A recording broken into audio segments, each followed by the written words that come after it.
Hello everyone, study सूत्रा PR में आपका स्वागत है। आज हम इस वीडियो में करेंगे इनकम्प्लीट अकाउंट्स के अपूर्ण लेखे के इम्पोर्टेंट 30 MCQs। तो चलिए बिना देरी शुरू करते हैं। जिसने भी ये चैप्टर को पहले से पढ़ा होगा वो अपनी तैयारी को इससे चेक कर सकता है कि उसकी तैयारी कैसी है। यह क्लास 11th का चैप्टर 11 है। तो चलिए बिना देरी शुरू करते हैं आज की इस वीडियो को। क्वेश्चन नंबर फर्स्ट है, इनकम्प्लीट अकाउंटिंग मेथड का आशय क्या है। इनमें से 4 ऑप्शन दिए गए हैं, इनमें से हमको बताना है कौन सा राइट आंसर है।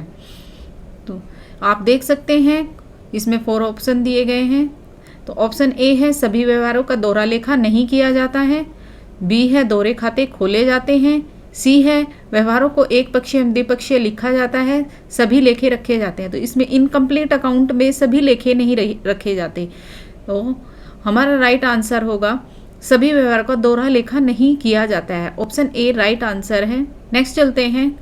क्वेश्चन नंबर 2 है, इनकम्प्लीट अकाउंट मेथड की प्रमुख बुक्स कौन सी हैं, कौन सी बुक्स इसमें बनानी पड़ती हैं। तो 4 ऑप्शन दिए गए हैं, आप देख सकते हैं।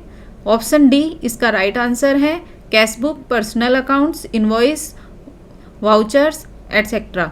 ऑप्शन डी राइट आंसर है। मैं 4 आंसर नहीं पढ़ूंगी वरना वीडियो जो है ज़्यादा लंबी हो जाएगी। तो चलते हैं नेक्स्ट क्वेश्चन पर। हम इन क्वेश्चन के बारे में डिस्कस भी करते चलेंगे। इनकम्प्लीट अकाउंट विधि के संबंध में सत्य नहीं है, यहाँ पर पूछा है कि कौन सा ट्रू नहीं है। तो ऑप्शन ए है, इसके व्यवहार दोहरा लेखा प्रणाली से नहीं रखे जाते हैं। बी है, इसमें केवल रोकड़ बही एवं व्यक्तिगत खाते खोले जाते हैं। सी है, इसमें गणितात्मक शुद्धता की जांच संभव है नहीं, क्योंकि इसमें ट्रायल बैलेंस नहीं बनाया जाता, तो गणितात्मक शुद्धता की जांच इसमें नहीं की जा सकती और यह छोटे व्यापारियों हेतु उपयुक्त है। तो डी सही है और बी भी राइट है और ए भी राइट है। तो इसने पूछा है कि ट्रू कौन सा नहीं है, तो ऑप्शन सी राइट आंसर है। नेक्स्ट चलते हैं question number 4। Incomplete account method जो है सोल ट्रेडर्स हेतु उपयुक्त है क्योंकि इसमें शुद्ध लाभ ज्ञात करना संभव है। बी ऑप्शन है, यह लेखा विधि में केवल अनिवार्य व्यवहार की पुस्तकें एवं प्रमाणक ही रखने होते हैं। सी है, इसे वैधानिक मान्यता प्राप्त है। इसे वैधानिक मान्यता प्राप्त नहीं है, आर्थिक स्थिति का सही से ज्ञान भी इसमें नहीं होता। तो बी ऑप्शन राइट आंसर है। इस लेखा विधि में केवल अनिवार्य व्यवहार की पुस्तकें एवं प्रमाणक ही रखने होते हैं। ऑप्शन बी हमारा राइट आंसर है। नेक्स्ट चलते हैं। क्वेश्चन नंबर 5 है, इनकम्प्लीट अकाउंट मेथड से सही आर्थिक स्थिति की जानकारी नहीं होती है क्योंकि ऑप्शन ए, बी, सी और डी। आप देख सकते हैं इसमें कौन सा आंसर राइट है। इसमें सभी व्यवहारों का लेखा नहीं किया जाता, इसलिए सी ऑप्शन राइट आंसर है। नेक्स्ट चलते हैं। क्वेश्चन नंबर 6 है, अपूर्ण लेखा विधि का प्रयोग किया जाता है। तो अभी हमने डिस्कस किया कि अपूर्ण लेखा विधि का प्रयोग किनके द्वारा किया जाता है, सोल ट्रेडर्स के और स्मॉल ट्रेडर्स के। तो ऑप्शन सी राइट आंसर है।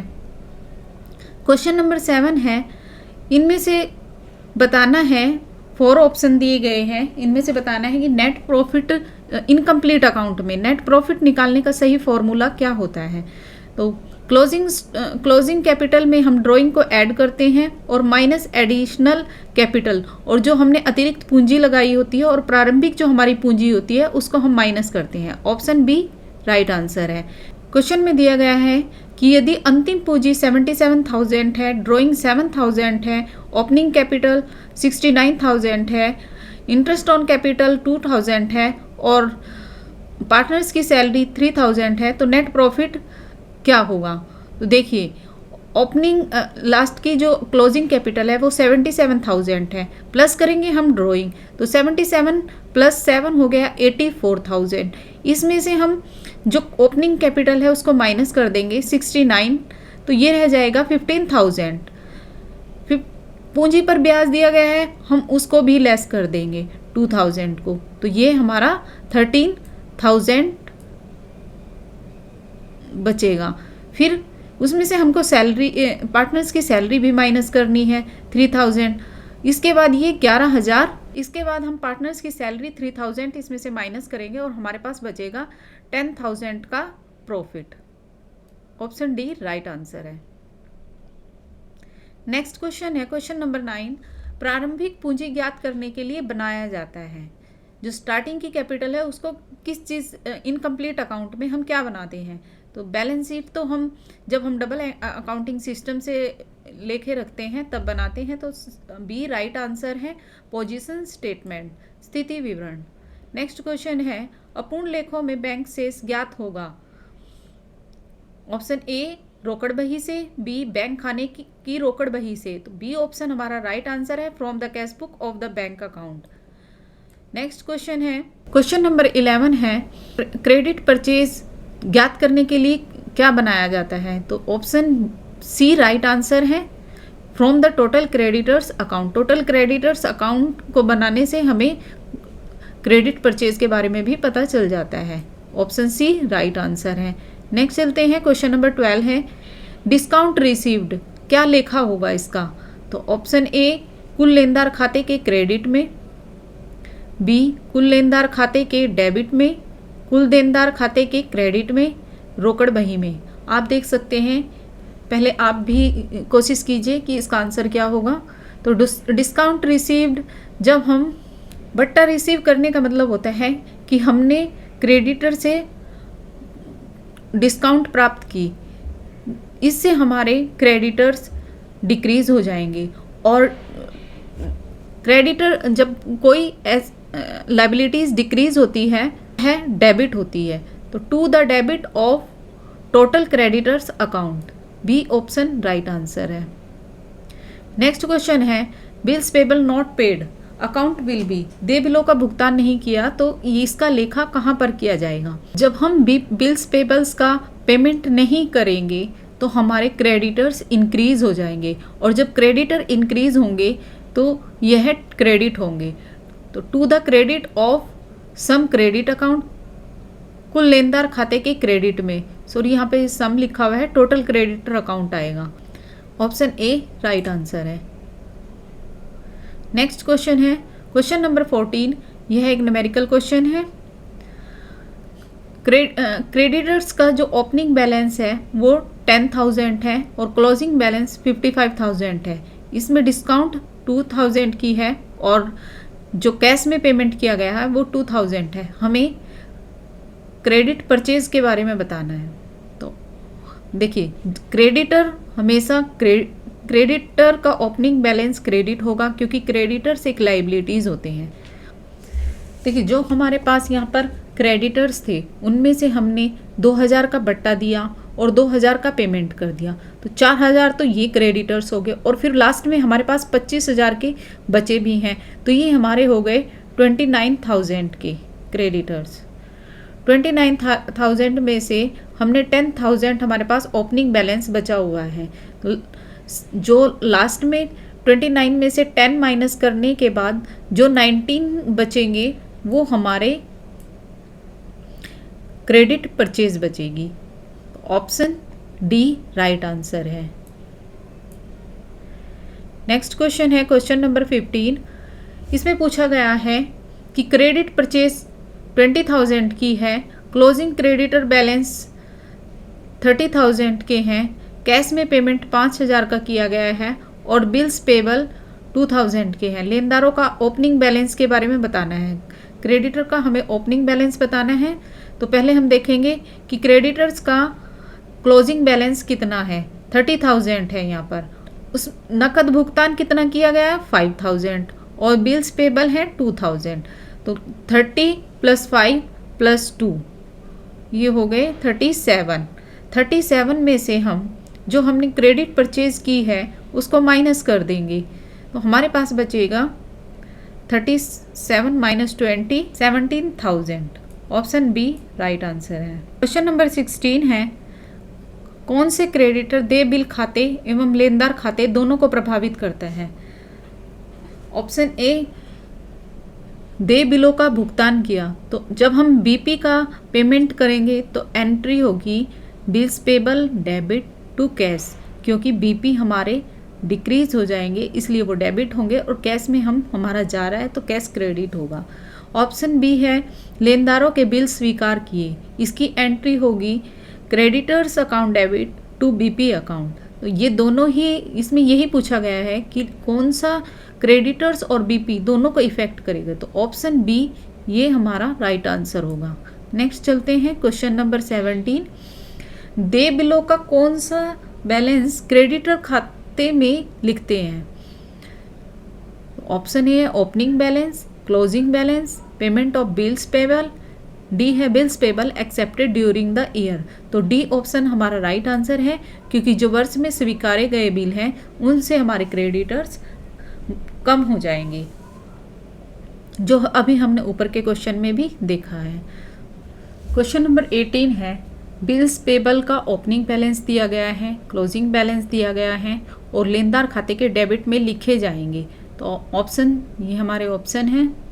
तो देखिए हमारे पास ओपनिंग बैलेंस 5000 है और क्लोजिंग बैलेंस 8000 है, तो 3000 के जो एक्स्ट्रा हमारे पास क्लोजिंग बैलेंस है वो हमने क्रेडिटर्स के बिल स्वीकार किए होंगे, तो इसलिए लेनदार खाते के डेबिट में इसे एंट्री वही होगी creditor account debit to BP. Creditor हमारे कम हो जाएंगे और बीपी हमारे इंक्रीज हो जाएंगे। ऑप्शन ए राइट आंसर है। नेक्स्ट चलते हैं क्वेश्चन नंबर 19 है बिल्स। क्वेश्चन नंबर 19 में पूछा गया है कि बिल रिसीवेबल डिसऑनर्ड हो गए तो वे कौन से अकाउंट में लिखे जाएंगे। जब हमारे बिल रिसीवेबल डिसऑनर हो जाएंगे तो वो इससे हमारे डेटर बढ़ जाएंगे, और जब डेटर्स बढ़ते हैं, डेटर्स हमारी एसेट्स होती हैं और एसेट्स जब इंक्रीज होती हैं तो डेबिट होती हैं, तो to the debit of total debtors account. A option right answer होगा। नेक्स्ट चलते हैं क्वेश्चन नंबर 20 है देनदारों से प्राप्त राशि की गणना की जा सकती है कुल लेनदारों के खातों से या रोकड़ बही से, स्थिति विवरण से, प्राप्य बिल खाते से या कुल देनदारों के खाते से या रोकड़ बही से। ऑप्शन डी हमारा राइट आंसर है। हम क्वेश्चन नंबर 21 है यदि देनदारों का प्रारंभिक ओपनिंग बैलेंस 8000 है, क्लोजिंग बैलेंस 15000 है, डिस्काउंट है, देनदारों का ओपनिंग बैलेंस 8000 है, क्लोजिंग बैलेंस 15000 है, जो डिस्काउंट दिया गया है वो 500 का है, और जो सेल्स रिटर्न है वो 1000 की, और जो अमाउंट रिसीव की गई है वो 3000 की है। क्रेडिट सेल्स के बारे में यहाँ बताना है। देखिए ओपनिंग बैलेंस हमारा जब डेटर्स का 8000 है और क्लोजिंग सेल्स है 15000, हम क्लोजिंग बैलेंस में 15000 में जो हमने बट्टा दिया उसको ऐड कर देंगे, फिर हम विक्रय वापसी दी गई है उसको भी ऐड कर देंगे 1000 की, और हमें राशि जो प्राप्त हुई है वो 3000 की। तो 15 प्लस 500 प्लस 1000 प्लस 3000 ये हो जाएंगे हमारे 19,500। इसमें से हम जो ओपनिंग बैलेंस दिया हुआ है उसको माइनस कर देंगे 8000 को, तो हमारा आ जाएगा 11,500। हमारा आंसर है ऑप्शन ए राइट आंसर है। क्वेश्चन नंबर 22 है लेखांकन की अपूर्ण अभिलेखन विधि है, ये एक वैज्ञानिक विधि है या अवैज्ञानिक विधि है, अवस्थित है या दोनों है। तो ऑप्शन बी हमारा राइट आंसर है, ये एक अवैज्ञानिक अनसाइंटिफिक सिस्टम। नेक्स्ट क्वेश्चन है क्वेश्चन नंबर 23 वर्ष के दौरान उधार क्रय की गणना किस खाते को बनाकर की जाती है। इनकम्प्लीट अकाउंट में बताना है कि क्रेडिट परचेज की किस खाते को बनाकर की जाती है। ये की जाती है ऑप्शन ए राइट आंसर है, total creditors account. Next question है क्वेश्चन नंबर 24 अपूर्ण लेखों के खातों में ऑप्शन ए समायोजन को पूर्ण महत्व दिया जाता है, कुछ समायोजन किए जाते हैं, दोहरा लेखा प्रणाली की भांति सभी समायोजन नहीं किए जाते हैं, उपयुक्त में से कोई नहीं। इसमें से हमें बताना है राइट आंसर कौन सा है। ऑप्शन सी राइट आंसर है, दोहरा लेखा प्रणाली की भांति सभी समायोजन नहीं किए जाते। नेक्स्ट क्वेश्चन है क्वेश्चन नंबर 25, सहायतार्थ बिलों या अनुग्रह विपत्रों का लेखा किया जाता है। ऑप्शन ए, बी, सी और डी, इसमें से बताना है हमें कौन सा इसका राइट आंसर है। तो देखिए, सहायतार्थ जो बिल होते हैं, अनुग्रह विपत्र होते हैं, वे कोई क्रेडिट परचेज या सेल्स के लिए नहीं किए जाते, वो एक दूसरे की हेल्प के लिए किए जाते हैं। तो ऑप्शन डी राइट आंसर है, not in both the accounts, दोनों खातों में नहीं किया जाता है। नेक्स्ट क्वेश्चन है, इसमें दो स्टेटमेंट दिए गए हैं। फर्स्ट स्टेटमेंट बताया गया है कि देनदारों का प्रारंभिक शेष कुल लेनदार खाता बनाकर ज्ञात किया जाता है, और सेकंड स्टेटमेंट है कि अन्य कोई विधि इस कार्य हेतु उपलब्ध नहीं है। तो हमें ये 4 ऑप्शन दिए गए हैं, इनमें से हमें बताना है कि ट्रू कौन सा है। तो ऑप्शन सी हमारा ट्रू है, प्रथम वाक्य सत्य है लेकिन द्वितीय वाक्य का तर्क सही नहीं है।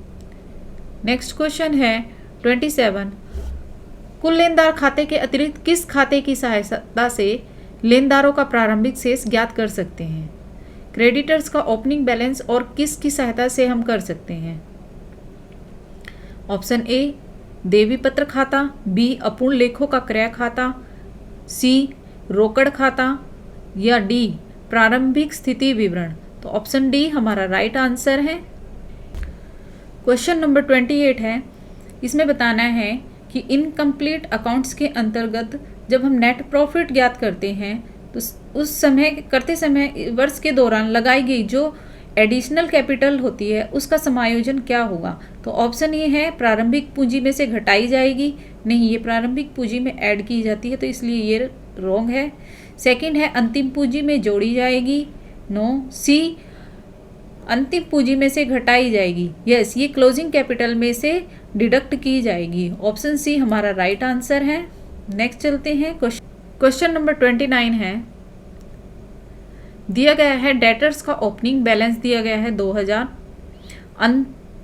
अंतिम शेष दिया गया है 3000, देनदारों से जो राशि प्राप्त की गई है वो 4000 की, वर्ष की कुल बिक्री 8000 की और वर्ष की नकद बिक्री के बारे में हमें बताना है। देखिए यहाँ पर क्लोजिंग बैलेंस है 3000, क्लोजिंग बैलेंस लेंगे हम 3000 का, प्लस करेंगे देनदारों से जो हमें नकद राशि प्राप्त हुई 4000 की, तो 3 4 7000 हो गए। 7000 उसमें से हम ओपनिंग बैलेंस माइनस करेंगे 2000 का, तो ये हमारा 5000 बचेगा। 5000 क्रेडिट सेल्स होगी और टोटल सेल्स है हमारे पास 8000 की। तो जब हम टोटल सेल्स में से क्रेडिट सेल्स माइनस करेंगे तो हमारे पास 3000 की कैश सेल्स बचेगी। तो ऑप्शन ए राइट आंसर है। क्वेश्चन नंबर 30 है, बताया गया है कि एक मशीन खाते का जो डेबिट शेष है वो 4500 है। वर्ष के अंत में 1500 रुपये का मूल्य ह्रास लगाने के बाद डेबिट शेष 9000 का बचा है। वर्ष में क्रय की गई मशीन के बारे में बताना है। देखिए पहले हमारे पास मशीन थी 4500 की, उसमें से हम अगर माइनस कर देंगे डेप्रीशिएशन तब हमारे पास 3000 की मशीन बचेगी, लेकिन हमारे पास लास्ट में बची है अभी 9000 की। तो 3000 बची थी और लास्ट में क्लोजिंग बैलेंस 9000 है, तो 6000 की हमने वो खरीदी होगी। तो ऑप्शन डी हमारा राइट आंसर है। Thank you for watching. Please मेरे चैनल को लाइक एंड सब्सक्राइब कीजिए और मुझे मोटिवेट कीजिए। Thank you.